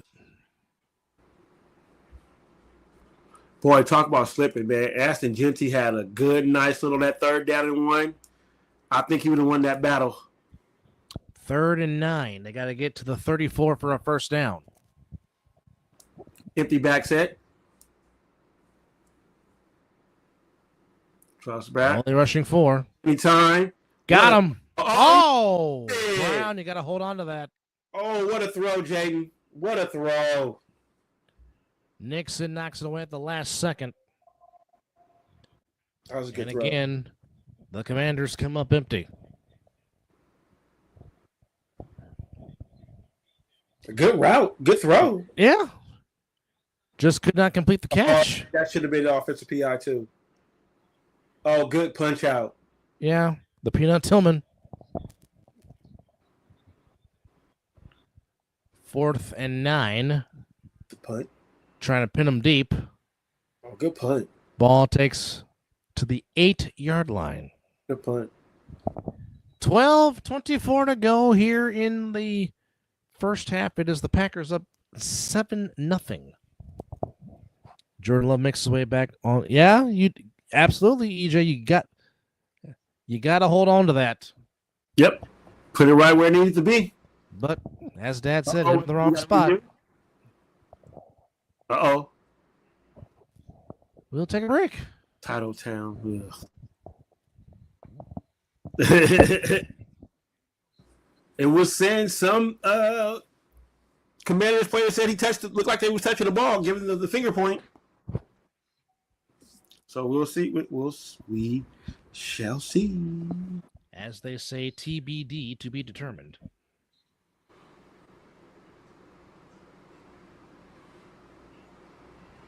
I think what is amazing in today's NFL is now all of a sudden it almost seems like the pure pocket passing quarterback is almost becoming obsolete, and every quarterback now is mainly mobile. Well, like when 10 years ago, you wouldn't even think about saying that. Well, unless you had Michael Vick on your squad. The exception to the rule. Man, I still remember that Minnesota Viking game like it was yesterday. Man, I try to tell you. It's wild. Very, very wild. He ran all over in the dome. There's a few that are not EJ, like Matthew Stafford is not mobile. Well, not anymore. Now with the back issues, Evan. Aaron Rodgers ain't mobile no more. Aaron Rodgers ain't mobile no more like he was. I mean, I don't think mobile quarterback either. No. I don't think Drake May is mobile, but I mean, a majority of the NFL Jared Goff is definitely not mobile. Definitely not mobile. Hell no. But I think a majority of NFL quarterbacks, I'd say about a good 2/3 of the teams in the NFL. Well, let's see what you got. You got Bryce Young. He's mobile. Mm-hmm. Sunshine's mobile. Sunshine's mobile. We can say Jordan Love is mobile. Are we putting Dak in that category, even though with his injury? He will be not as mobile as he used to be. Right. So Joe Flacco, definitely not mobile. No. Caleb Williams, mobile. Mobile, yeah. Daniel Jones, I mean, I still got to crack up at him because he fell on his big-ass feet trying to clear cut to the end zone. He's Fred Flintstone, damn it. Absolutely. So, I mean, can Geno get out the pocket? Yes, he can. He showed that in we're going deep. We're going deep. Oh! Just out the reach of Golden. Yes. What a throw. Just out the reach. What a play call. Yeah. Why not? That was a hell of a throw. Just a 9 route. Oh! Just out the reach. Oh! He was trying to run through it. Hey, he sure did. I'll give him that credit. Jordan Love just put a little extra mustard on that hot dog there. From the 8. Josh Jacobs. Oh, boy, that kid, man. Nice 8-yard gain there on the run. Sets up a very manageable third down. Do I miss him in Vegas? Yes. Yes. Am I happy who we have now? Absolutely. Think Genty's going to be okay. I agree. 3rd and 1.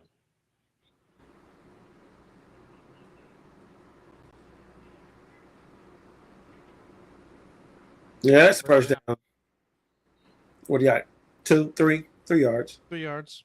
3 yards for a first down. Move to 6. I'll feed him again. This is where he starts to get into that. Yeah, this is where he gets in the rhythm. Yeah, I'll feed him again. Unless you're going to do a hard play action fake, but I will feed him again. It looks like the offensive line is getting pushing him back, opening up the gap. So I'll run it again. Love 8 of 12 for a $120 and a touchdown pass. Oh, this does look like a passing formation. In the gun. Right. Yeah, passing formation. Going deep again. Another shot. Out of bounds. Should have ran it. Because it looked like they was expecting that. Yeah. I'd have ran it. That's clearly out of bounds. Wait a minute. That's a catch. Throw the flag. Let's see. You might want to challenge throw the flag. Oh. Throw the flag. Yeah, that's a catch. Oh.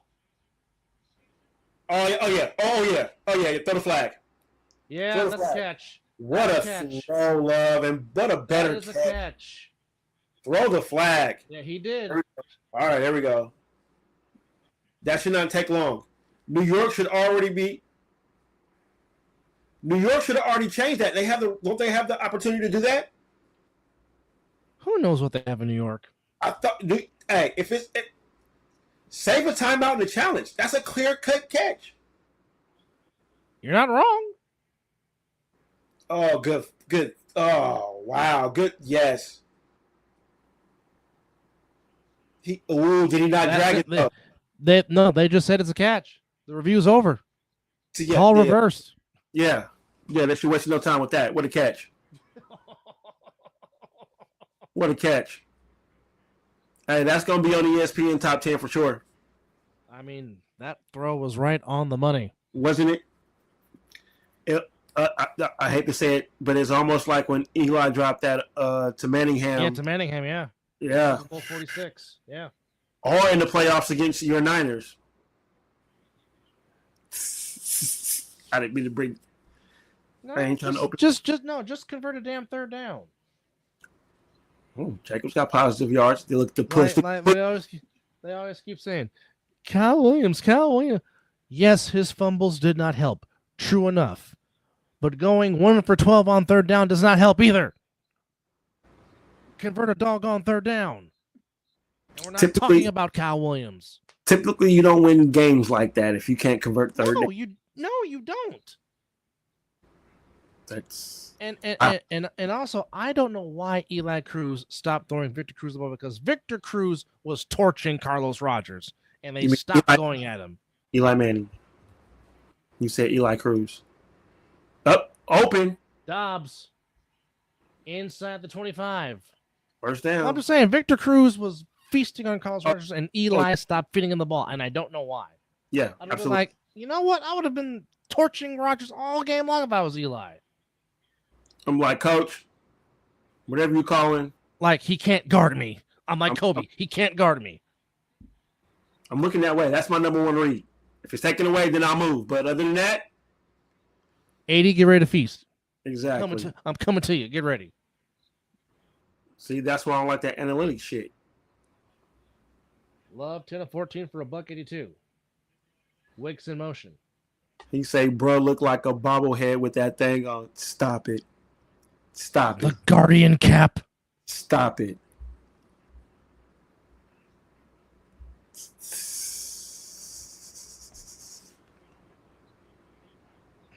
Javon Kinlaw had a very good debut for the Commanders against the Giants, former Niner. Yep.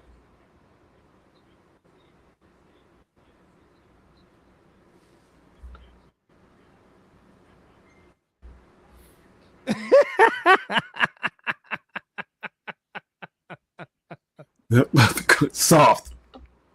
Screen to Kraft. Oh. Makes one tackle miss. Oh. Kraft inside the 10. Get off me.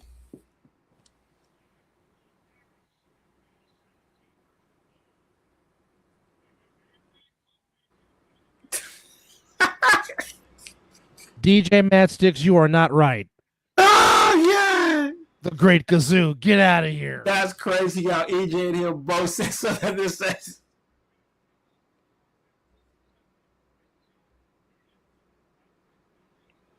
The Great Gazoo, I'm done. DJ Mattsticks, you are not right. Oh, man. 3 catches and 9 yards for Kraft. And it's green. Come on now. Jacobs up the middle. Yeah. Jacobs to the 1 yard line. 2nd and goal. As the Packers try to go up 2 scores here. Might as well just put on that feed Jacobs again. What did we say earlier? Just feed Jacobs. Yeah. Give it to him one more time. Bam. They do. Touchdown. I missed that in Vegas. JJ at 15 rushing touchdowns last year, career high. Finds the end zone here in the Packers.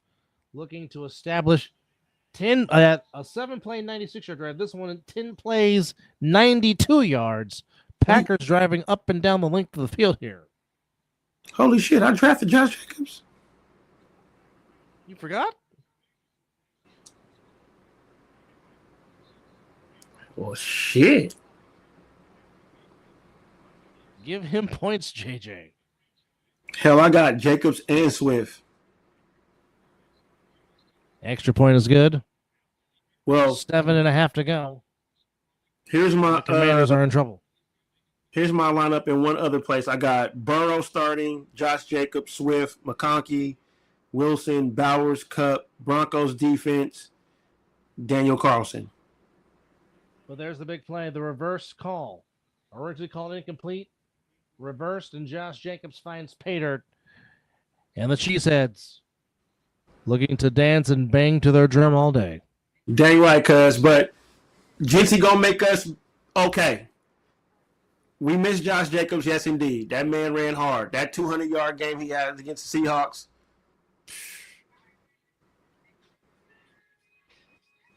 So yeah, definitely miss him there. But I think Genty's gonna be all right. Well, all right, folks. We appreciate y'all hanging out with us on this 17th episode of Talking Ish with Dub, Chris, and Mizzle. Even though Mizzle and Dub carry the rest of the way. Packers up 14, looking to add to their lead and go to 2-0. We will see what happens. But the mission was accomplished, though, bro. We want to get our week 2 picks in before got the picks this in. game started, and it started. So yeah, absolutely was great. But enjoy the upcoming weekend. Full-fledged slate of college football and NFL coming your way. Enjoy week 2 wherever you may be. As we will see you on the next edition with Talking Ish episode 18. But for Chris, who's on assignment for Mizzle, I'm Dub. Appreciate y'all for joining us.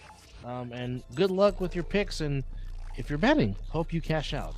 But we're just 3 guys talking a little ish.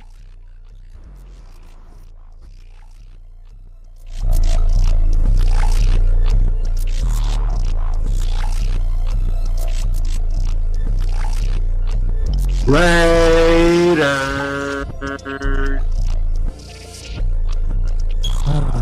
Brock, get well, please. We need you back on the field. He will be fine. Hell, maybe next Talking Ish episode, I'll be unveiling a new tattoo. Oh. He needs more needles. More needles, yes. Yeah. Damn it, Beavis, you're embarrassing me. Good night, ladies and gentlemen. You guys chiming in. Been real. Oh, yes. Ooh, enjoy week 2. Indeed. Oh, and college football. All of that. As a commander is still down as we super dope beatmaker takes us out. You know what? We might have to change the name to Super Dope Artist.